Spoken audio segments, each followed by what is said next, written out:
Mark!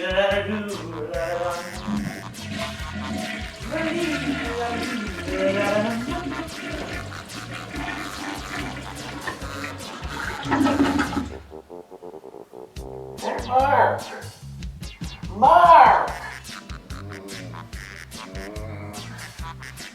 What?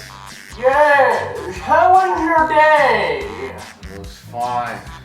What? Said it was fine. I'm sorry, I can't understand you. It was fine. Oh, that's wonderful. I had an excellent day as well. A lot of filming, a lot of stuff that happened. Watched some movies and everything like that. Go and do your review. I really need to sleep. Oh. I'm sorry.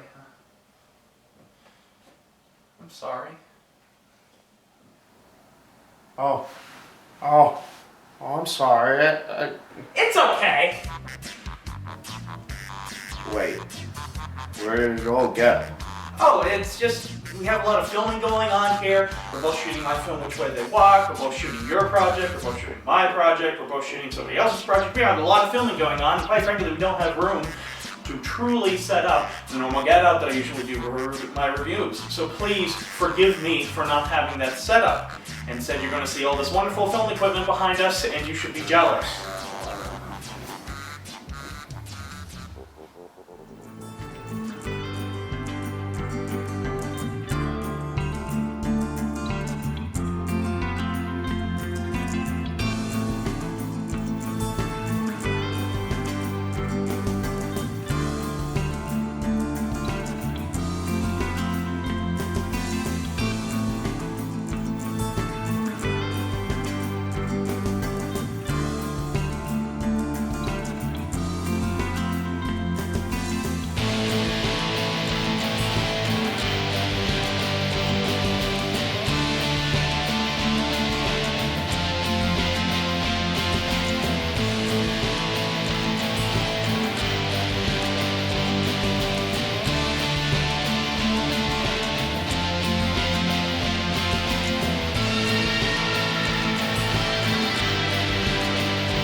Hello YouTube, this is Noyes Productions, and welcome to this science fiction Tokusatsu review for a very strange movie, a movie that I've only heard of recently, but ever since I heard about it and talked about it on that episode of Sons of Sekizawa, I've really wanted to see it, and thank God for my fans, because my fans were like, guess what, Adam, we have a copy of the movie subtitled, and sent it to me, and so I was able to watch it, so thank you very much. But this is The Secret of the Telegian. The Secret of Telegian was made in 1960. It was made alongside with Ishiro Honda's The Human Vapor. So there was two kind of tokusatsu kind of mystery films being made at roughly the same time. But what really caught my interest about this movie was the director. The director of this movie was not Ishiro Honda. It was not the normal tokusatsu director. Honda was that guy that, you know, they normally went to, or Toho normally went to. I mean, hell, I just did an entire series called Ishiro Honda-thon talking about him. And this is directed by Jun Fukuda. This is his second movie. And what really captured my interest about this movie was him, Jun Fukuda, the guy who brought us a lot of the really cheesy but yet really fun Godzilla movies, from Godzilla vs. the Sea Monster to especially Godzilla vs. Mechagodzilla. And while I was doing research for this movie, not only did I see that it was his second movie he ever directed, Jun Fukuda being more of a kind of new wave director coming in, Ishiro Honda being one of the more classic directors. This movie, the trailer looked really fast-paced and really intense, and it looked like a lot of fun. And above that, and even above that, I was listening to the soundtrack for the movie. The soundtrack of the movie, though not as catchy as something from like Godzilla vs. Mechagodzilla or Godzilla vs. the Sea Monster or Son of Godzilla, it was still really, really fun. It really fit the tonality of the film. And I was like, well, I really want to see this. So I finally was able to see it, again, thanks to my fans. What got me really interested in this film was, I've been saying that a lot, was that there was a bunch of people involved with this. Shinichi Sekizawa was writing the screenplay for this. He works with Ishiro Honda a lot. But this was made in 1960, the same year as The Human Vapor, which The Human Vapor I was also able to see really for the first time. And that was another film that was built up a lot. This film was kind of just thrust upon me, and it got me really interested, and thus things progressed, and I was finally able to watch it. The Human Vapor was more like I'd been wanting to see this forever, and I finally was able to see it. But these both came out in 1960. This came out first. What struck me about this, and I discussed this with several friends, and they all agreed with me, that both films are about a man who was there, but not really. In The Human Vapor, it was about a man who could transform himself into mist. He could take the form of a man, but in reality he was nothing but mist. This film was more about a man being teleported from point A to point B, when really he was isolated in another location. He is able to appear in another location. Both of them had similar qualities. Both of them had a mystery aspect to them. Both of them had cops. And it was very kind of like a crime drama kind of film, though this film deals with murder and The Human Vapor dealt with bank robberies. And this film also had a lot of Honda regulars in there. The big example being we have Yoshio Tsuchiya, who is mainly known for playing Shindo from Godzilla vs. King Ghidorah, made in 1991. But he was in a lot of Godzilla movies. And also we have Akihiko Hirata in it. Akihiko Hirata, who of course played Dr. Serizawa in the original Godzilla. And that backpack fell over.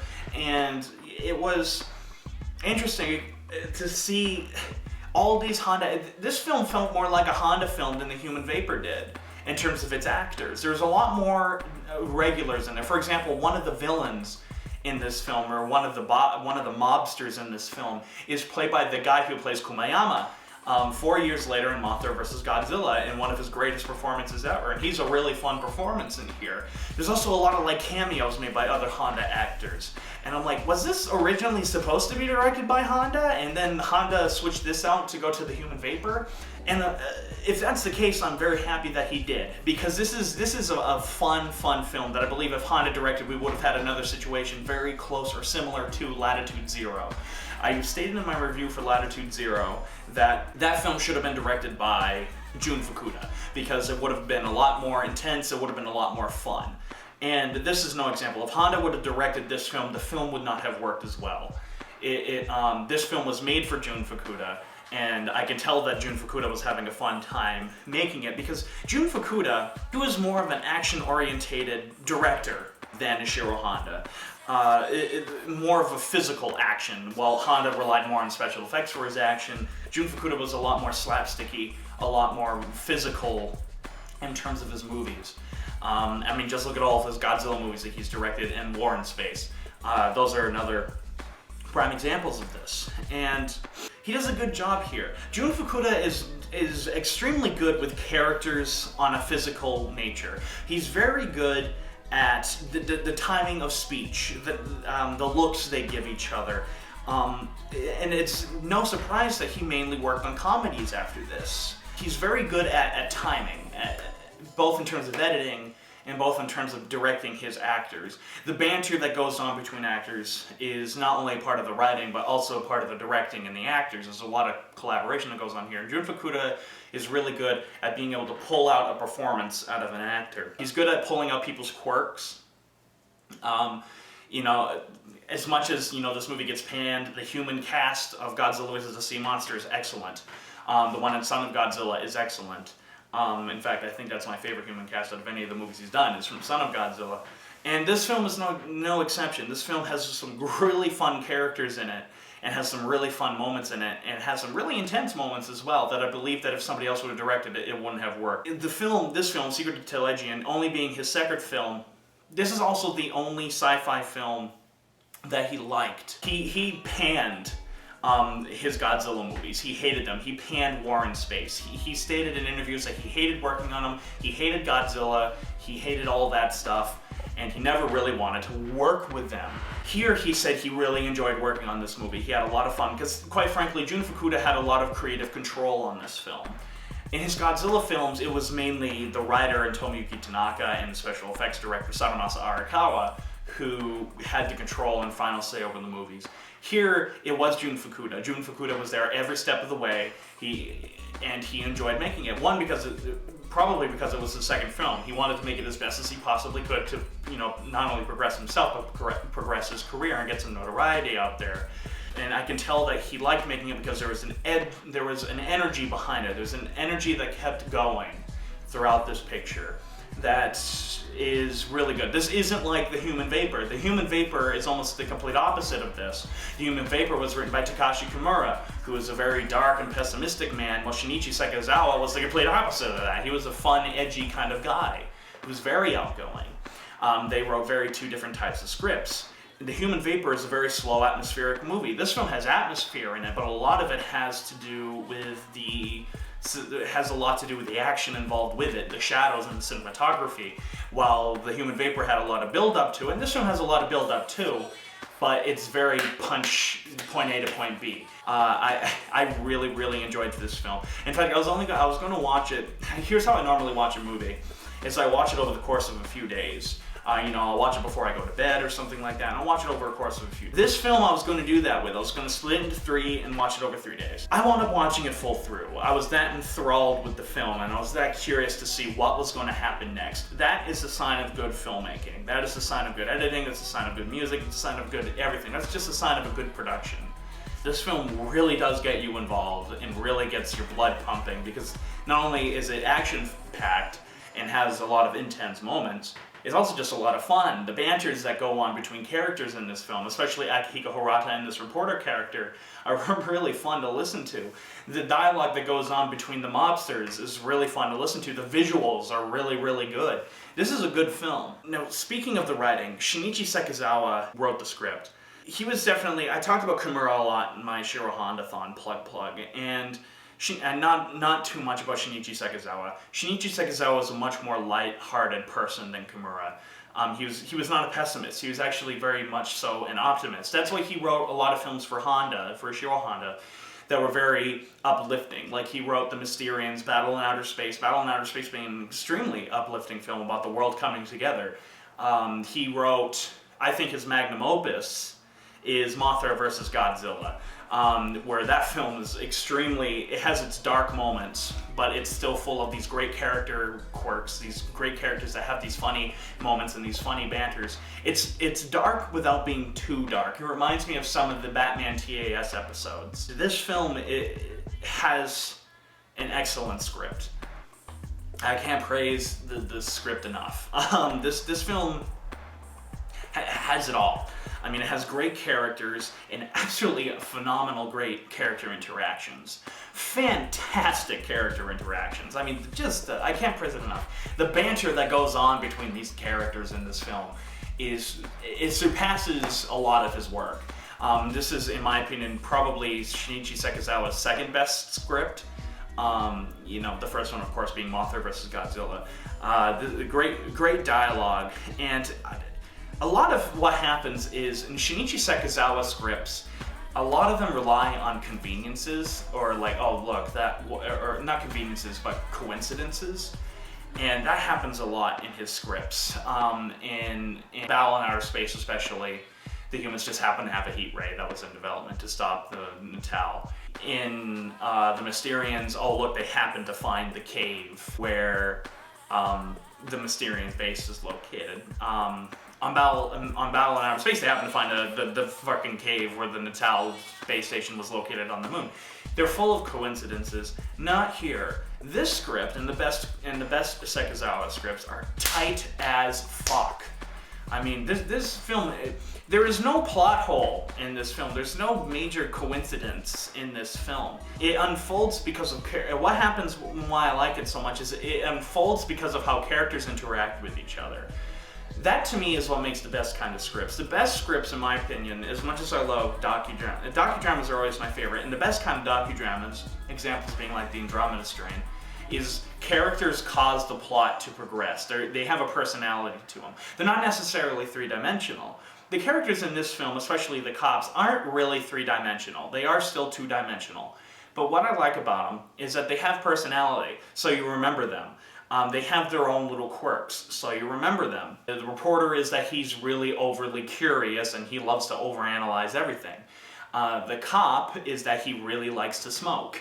There's stuff like that as the film progresses, we see their characters, and we see their characters unfold, and a lot of the characters revealed without dialogue, and Shinichi Sekizawa does a great job at usually presenting that, of characters being unfolded without much dialogue. Godzilla vs. the Sea Monster, for example, with the bank robber played by Akira Takarada, that kind of crap.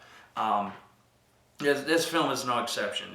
Everything that happens in this film, plot-wise, unfolds because of character interactions. Even the romance that kind of happens in here. We'll get into that a little later, but this is really cool. This film reminds me of a Seijun Suzuki film so much. Seijun Suzuki, for those of you who don't know him, which is unfortunate, made a lot of Yakuza films in the early to late 1960s. And he worked for Nikatsu. I love him. His most famous movie, though not my favorite movie he's done, is definitely Tokyo Drifter, which he's known for using a lot of lights, he's known for using a lot of coloring, and he's known for his action-packed movies. This movie reminds me of his kind of film a lot. It's like if Jun Fukuda watched a bunch of his movies and like, okay, I gotta imitate that. And so Jun Fukuda tried to imitate it. I'm not sure if that's a fact or not, but it reminded me a lot of a Seijun Suzuki movie. Secret of the Telegian Man is extremely colorful. And what I mean by that, there's a lot of blues and reds in the film, as well as oranges, and then there's a lot of gold in the film as well. The film isn't color-coded necessarily quite like a Seijun Suzuki movie. If you want to know what I'm talking about, watch Tokyo Drifter, or, actually a better example, Gates of Flesh. This film has a lot of very colorful things with it, and you can tell that they're playing around with the Eastman color that Toho was importing at around this time period. This film it's a spectacle for the eyes without being a science fiction spectacle. This is very much so just a cops and robber kind of film. This is not a cops and robbers. It's a crime thriller. That's what this film is. It's not a science fiction film. It's got science fiction elements to it, but this is way more of a crime drama than this is what I like about it, is that it's a crime drama first, then it's a science fiction movie. A lot of films made around this time period, The Human Vapor being kind of one of them, it's a sci-fi movie with crime behind it. Another Shinichi Sekizawa script that very much so was like that was where it's a sci-fi picture first with crime drama underneath it, was Dogora. Dogora there was this interesting crime stuff going on, but decided to focus on the sci-fi stuff instead. This film, which was made 4 years earlier, 1960, does the opposite. This film focuses on the crime stuff first, and then as the movie unfolds, we discover all this sci-fi technical crap as it goes along. And that's why I like it. That's why this film stands apart from a lot of the movies made at around this time period. That's why I believe this film is better than a lot of the films of this nature made around this time. In fact, I think this is better than some of the Seijun Suzuki crime dramas that are made around this time period. This is a great fucking film. And a lot of that also comes from the fact that this film does not just sit around. This film is constantly moving from point A to point B to point C. This movie, there's constant motion. There's a constant level of characters just kind of interacting with each other and moving in past each other, right? It's really, really fast-paced, and it's full of action. There was 3 major action sequences throughout the entire film. One in the first act, one in the second act, and one in the third act to top everything off. And it is great. Every scene in this film, and this is why I think this is a very, very tight script and a very good script, every scene in this film has a purpose. It's not just BS. Okay, I'll give it a great example here. There is a romance, okay, in this film, or a half-attempt romance, where this reporter is going to this chick, and he gives her flowers and stuff like that. And if he didn't do that, we wouldn't have found out about the refrigerator machines that leads to another part in the film. I'll explain why that makes sense a little later. I know that sounds like complete gibberish to you right now. It made that scene make sense. It made that scene have a purpose. If it wasn't for that scene, then we wouldn't have gotten the information to go to B. And if it wasn't for that interaction, we would still be stuck in A. You know, it wasn't just there as an attempt to throw sex appeal in the movie. It progressed the plot, and that's why I like this film. This film is tight. All right, that's the greatest compliment I can give this film, is that this film knows exactly what it was trying to make, and this film knows exactly what it was trying to create, and this film knew exactly where to focus. Because of that, the film progresses so naturally. The film it just flows so well, and the pacing is so well. This is one of the better paced Toho science fiction films I've seen. This film doesn't focus too much on the science. In fact, it hardly focuses on the science at all. And it knows that we just want to see this crime drama unfold. We want to see the good guys capture the bad guys.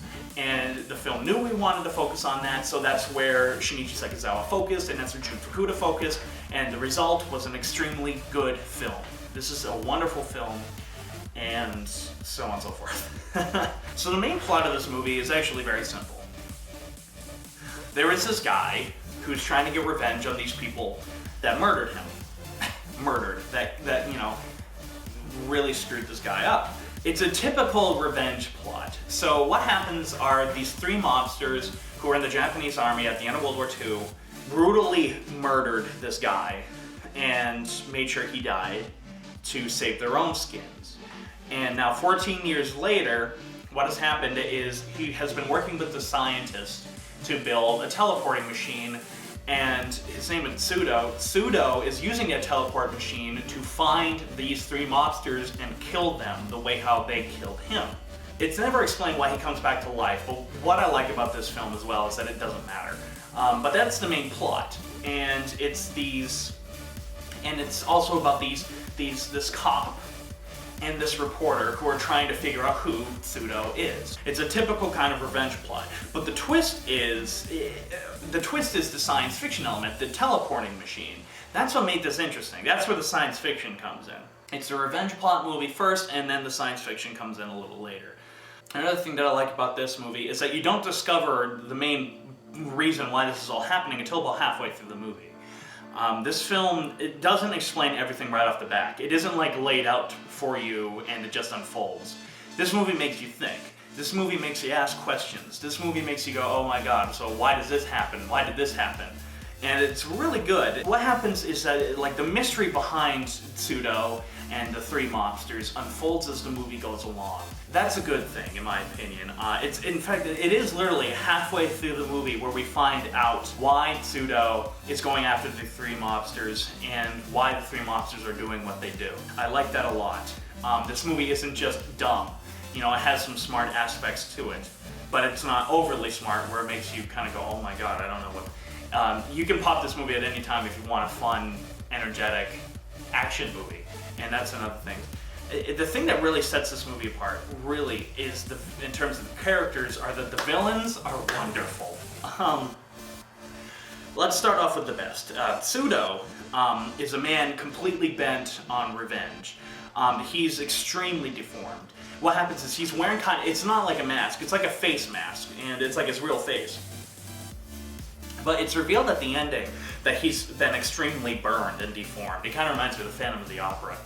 It's very clever, I think, a clever way to kind of reveal at the ending just how fucked up he really is. Because throughout the film he's wearing that mask, which is just his face. And that mask, you're like, so he got fucked up pretty bad during the scene in the 1940s, or at the end of World War II. Why isn't he showing any scars? All of a sudden at the ending when you see him, you're like, oh my god, he really is fucked up. It actually reminds me of House of Wax. If you ever watched that movie on House of Wax, Vincent Price has like this face mask on, then all of a sudden the woman like beats her with the softest parts of her palms, and the mask falls off. It kind of reminded me of that, but to a lesser extent here. What he does is Pseudo works with a doctor on a teleportation device in secret, so he can perfect it and kill the smugglers later.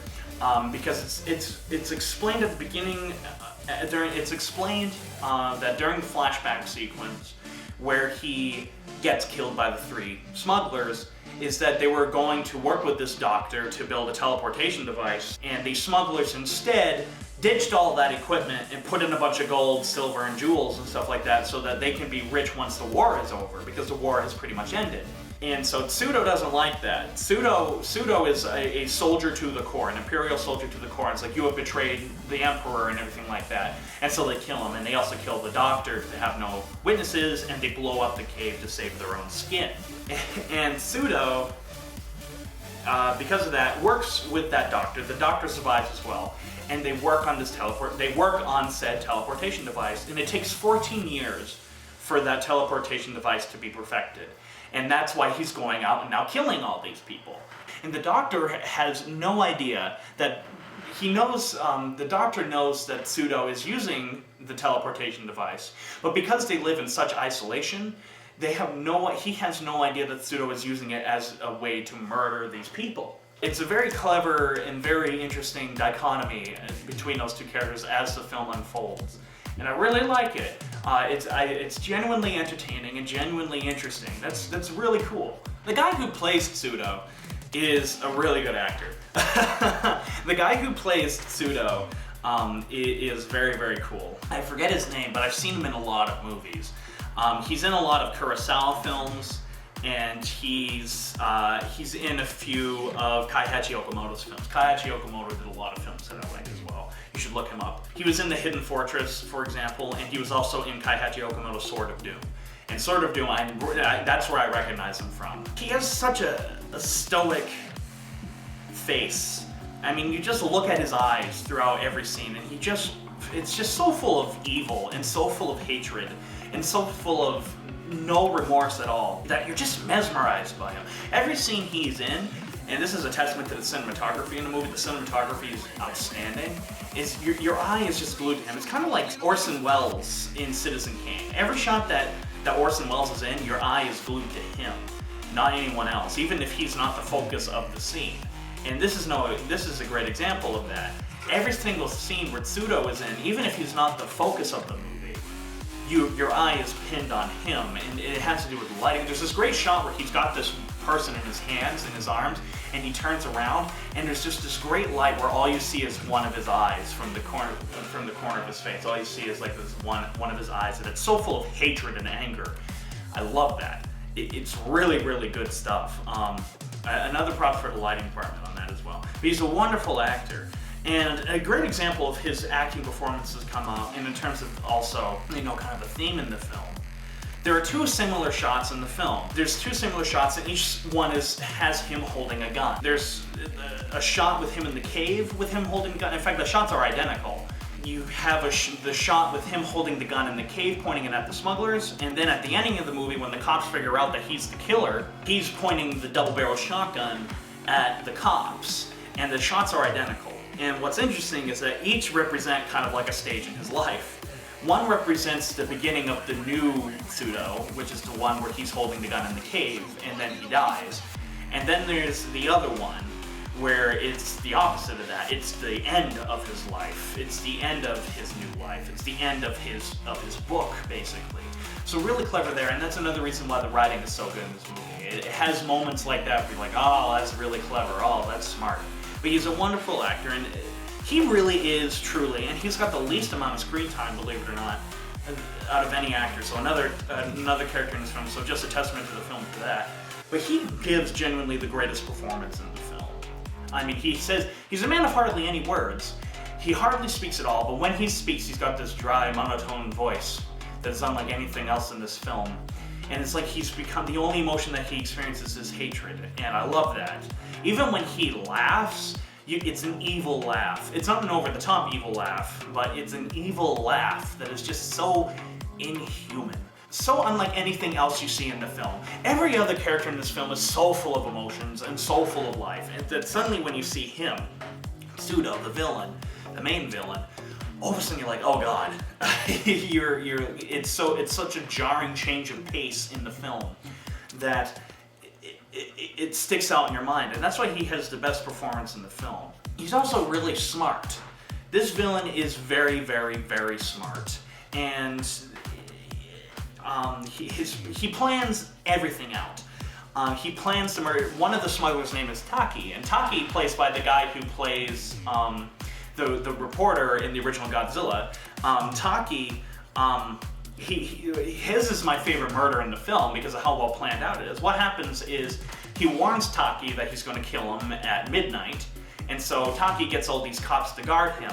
But what Tsudo does is Tsudo gets this truck and ships this mechanical device to a building right around where Taki is. And the police are like, oh my god, that's a teleportation device, because they found out about the teleportation device at this time. They're like, oh Jesus. When in reality, there's nothing inside the box. It's nothing but like scrap metal and shit like that. And so what that does is it gets the cops' attention over there so that he can teleport into the building then and kill Taki. And you have no idea, as the audience, have no idea what's going on, and by the time you connect the dots, it's too late. By the time you connect the dots, it's the same time as the cops connect the dots. So you're literally being pulled into the sequence, and that's a wonderful touch to the film. Another thing that I really like about this film is really the inciting moment of the film, which is that sequence in the cave. No one is in the right on this film. All these villains. No one is in the right here. So the smugglers are just in this for the money. They're all greedy pigs, full of personality. One is a coward, one is the smarts, and one is the calculator. Or one is the leader, one is the smarts, and one is the coward. And, you know, that kind of dichotomy going on. None of them are in the right. Even when you think they have some redeeming qualities to them, none of these smugglers are any good. They're all just evil. And so they're in it just for the money, but yet Tsudo is willing to kill them for deserting Japan despite the war being nearly over. So Tsudo is still very much so that imperialist. He has kind of the Captain Jinguji syndrome from Atragon, where he's like, I still believe in Imperial Japan and that the war is still going on. So none of these characters are in the right. They're all wrong in their own individual ways, which gives them personality and gives this movie some interesting aspects in terms of everything else. So the victims, they are not good people. They are not. They're all smugglers, right? And it's inference that what they do is they not only smuggle gold and stuff like that, but they also are a part of the drug cartel or whatever in Japan at the time, because drugs were huge in Japan in the 1960s. And you want to see these people dead. Maybe with the exception of Taki, because he is such a coward. But especially the boss and the smarts of the group. You just want to see them die the most brutal death you can possibly have. They are purely evil. And you can tell that the actors, I don't know who plays the boss, but the guy who plays the smarts of the group plays Kumayama in Mothra vs. Godzilla. And you can just tell that they're both having fun with how evil and despicable these characters are. And you want to treat these people so horrible. Because, like, the boss, for example, when he, at the ending of the movie, to try to escape Tsudo, goes to this hideout, and he treats the two people that own that house like utter garbage, alright? He slaps them around, and he calls the old woman a hag. He has no respect for them. He has no respect for anyone under him at this point. You just want to see him die. He treats everyone like shit. And there's even an interesting line where the boss and the guy who plays Kumayama, I'm just going to call him Kumayama, the boss and Kumayama are even planning to kill Taki because they think Taki he's too cowardly and that what he'd do would spill his guts to the cops. And because of that, it's they want to kill him off. And then all of a sudden they get this letter and Taki comes in. Because they get this letter that they're going to be killed by Tsudo, that plan falls under. They don't manage to do it. And I'm like, oh my god, these people are so fucking despicable. And these are your main characters here, folks, in which all of them, including Tsudo, you just want to see something bad happen to them because of how evil they are. There's some great acting going on here too, because there's like the scene where what Tsudo does is, Tsudo goes to the nightclub that they own, where they commence all their business, and gives them this tape. When they play the tape back, it's explaining how he's going to kill them all, very slowly and very painfully. The looks on their faces, it's this great like widescreen shot where you have like one here, you have like one guy here, and one guy where I am, and the tape is right in front of them, just turning, giving the shot the motion. And the looks on their faces is one of pure terror. And I'm like, this is some good acting here. You can tell that all these actors are having the times of their lives playing these despicable human beings. Just the looks on their faces is that of pure terror. What's funny is that they end up going to the cops for protection. That's what introduces us to, Akihiko Hirata and the reporter. And they die horrible, horrible, horrible deaths. They are being hacked to death by an old World War II bayonet. That is how they die, because Tsudo got stabbed by a bayonet. So that's why Tsudo was after them. And it doesn't fail to deliver. The deaths in this film are spectacular. It's not like soft spectacular. I mean, this is the 1960s, but it's pretty goddamn spectacular. Then we also have Akihiko Hirata and the reporter. It's interesting to see Akihiko Hirata playing a leading role. With the exception of the original Godzilla, Hirata is mainly a supporting character. He's mainly a guy who kind of comes in and plays off of a leading man or a leading woman. That's what Hirata was kind of being, that and Terra Mechagodzilla, ironically one of his last films. They play well together. They play off each other very well. It's not quite buddy-buddy. I can't really describe it as buddy-buddy. This isn't like Nick Adams and Akira Takarada from Invasion of Astro Monster kind of buddy and buddy, no.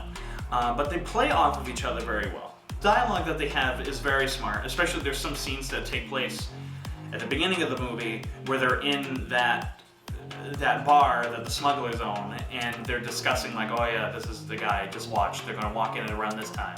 Oh look, now they're gonna exit at around this time. The dialogue that goes on between the two there are very, very smart, and you can tell that they're trying to plan some stuff out.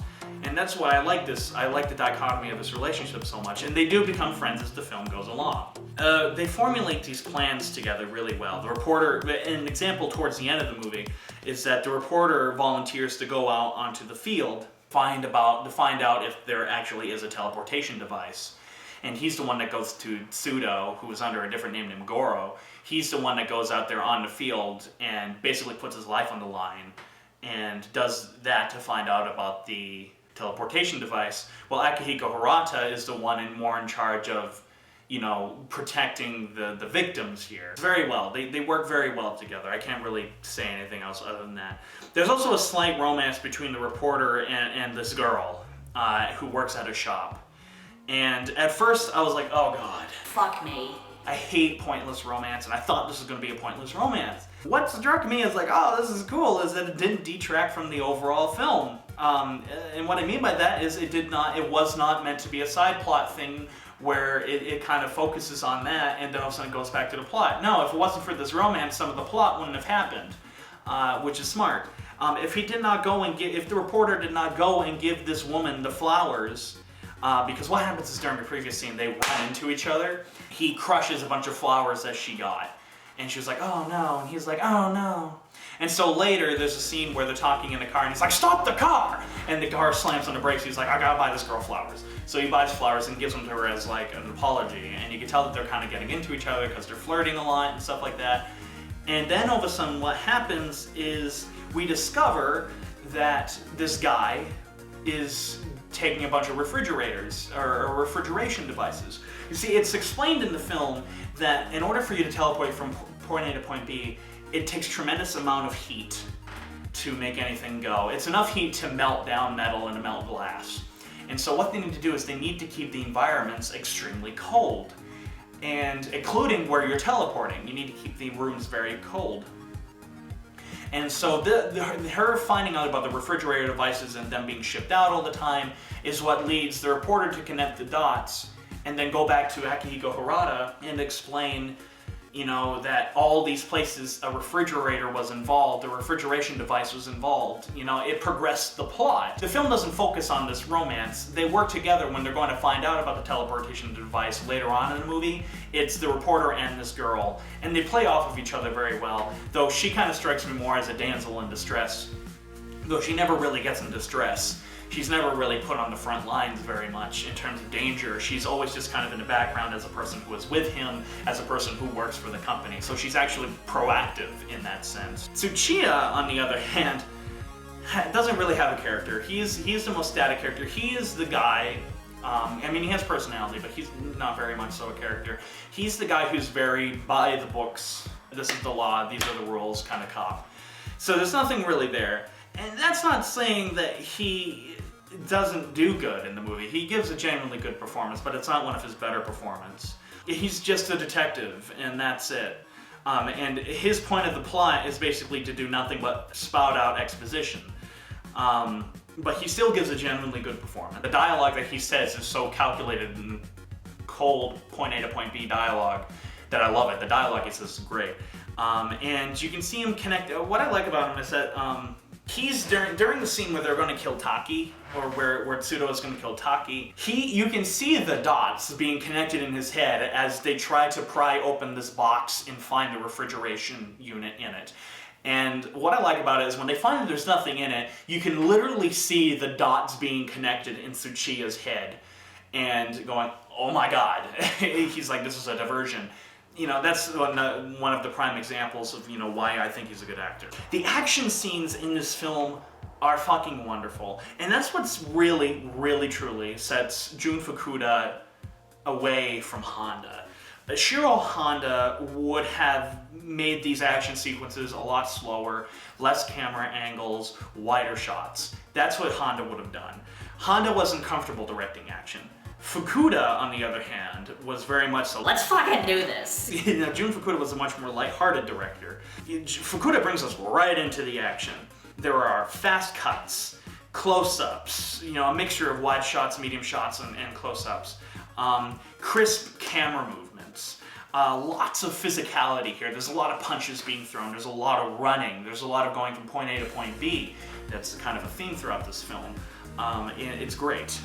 This film also has a lot of use of shadows, and Fukuda really pulls that out. And the shadows work very well with the film. It gives it a very noir look. Like Andres Perez, aka Kaiju Noir. Kaiju Noir would love this movie. He would adore this film. He would love it. I can already say that he would love it because this is very much so a noir film. It's a crime drama, and it's a lot of fun. And the use of shadows is great. When Taki gets murdered, it's supposed to be at midnight. There are some horrible day for night shots where I'm like, oh my god, that is clearly daylight.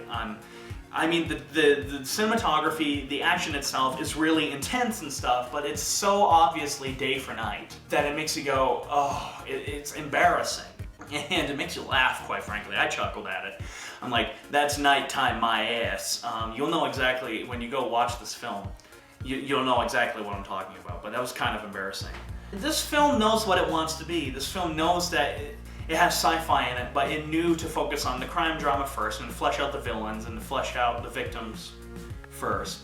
Kind of like a slasher film before the slasher films became popular. And it knew where to focus, and then it just had in all the sci-fi elements to it in the background. And that's what sets it apart from a lot of other films. This film is smart, but it's not too smart. It's typical Fukuda. Fukuda's films are often kind of smart, but they're not too smart. They're not Shiro Honda kind of smart. Shiro Honda's movies, especially early in his career, were very, very, very smart and very thought-provoking. An example being The Human Vapor. This film I could pop in almost at any time and just watch it and experience it and have fun with it. Films like The Human Vapor, I'd have to be in a certain mood to sit down and watch. I'm like, okay, I'm gonna watch The Human Vapor now, and I need to be in a certain mood to understand that I'm watching a heavier film. This film knows exactly what it wants to be, and it knows that it's here to entertain, and it delivers. The film literally does not slow down once. The film is just high octane throughout the whole piece. It's a wonderful film. It's a lot of fun. It's well directed, great acting, great performances, great cinematography, wonderful lighting, and the visual effects in this film are even more ambitious than they were in The Human Vapor. There's scenes where it's like, the guy, Tsudo, is running and you just see him glowing from the teleportation device. And I'm like, those look really cool. Or the scenes where he's being teleported in general look really, really cool. And in my opinion, better than in The Human Vapor. And I honestly think this movie is better than The Human Vapor. I had more enjoyment watching this film. I was more invested in this film. I genuinely really like this film, and I'm not afraid to say that I'm going to give this film 4 out of 4. This was a really, really good movie. I really enjoyed the film from beginning to end. There wasn't one single part in the film where I was bored. You know, it delivered on every front. So I'll give this film 4 out of 4 stars. So, after that bit of a review, do go on Facebook, like AN Productions. Like my new movie, Which Way They Walk. Stay tuned for more information as we get closer and closer to wrapping on the film. Like the Godzilla saga, join our group Geeks for Geeks if you want to have some crazy conversations. And yeah, in the end, hit the like button, leave a comment if you've seen this film about what you think about the film. And hit the like button, hit the subscribe button, and yeah, in the end, this is Adam Noyes of AN Productions saying sayonara.